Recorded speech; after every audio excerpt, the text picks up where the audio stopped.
Merhaba, bugünkü gezimizde Kayaköy'deyiz. Fethiye'ye 8 kilometre, Fethiye'nin 8 kilometre güneyinde bulunan bu köy, tarihte Lebossos and Lebussus olarak biliniyor. Giden herkesi bilinmeyen bir hüzünle karşılayan Kayaköy'ü hem tarihi hem dokusuyla Şirince'ye çok benziyor. Daha önce Likyalıların ve Yunanların yaşadığı bu köy 1923 Türk-Yunan nüfus mübadelesi sonrası terk ediliyor ve günümüzde ise müze olarak kullanılıyor.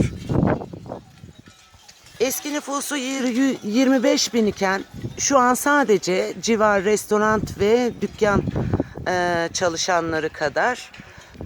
Fakat doku mükemmel. O eski tarihi burayı gördükten sonra yaşıyormuş gibi hissediyorsunuz. Ki burada yıllar önce aslında pek çok kişi yaşamış. Anıları var bu kişilerin. Yer ve doku olarak da gerçekten gezilmeye değer. Çok güzel bir yer.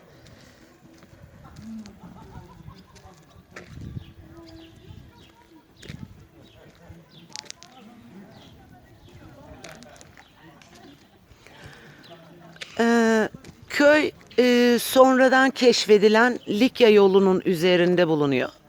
UNESCO bu köyü Barış ve Kardeşlik Köyü olarak da adlandırılıyor.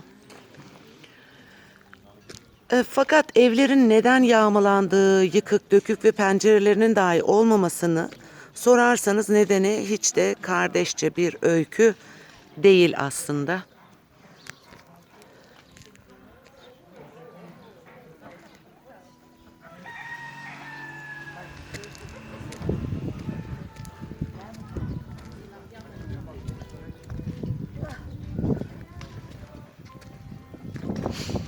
Benim yine bu seyahatte vazgeçemediğim müthiş üçlü sevgili arkadaşım Adile.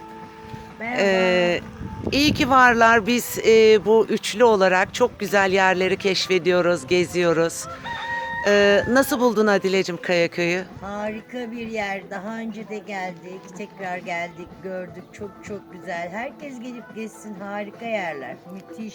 Çok güzel değil mi? Evet, bayıldım. Burada gerçekten pek çok yaşam devam etmiş bu evlerde. O bile insanı çok etkiliyor.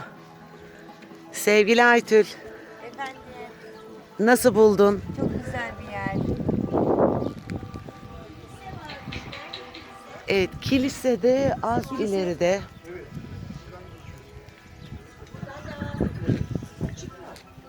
Kilise kapalı, dışarıdan görebiliyorsun. Yok yok, evin içinde. Kilise varmış Şenay Hanım, bir bakalım mı? Bakalım, kiliseyi de görelim. Şimdilik Kayaköy'ün tanıtımından hoşça kalın.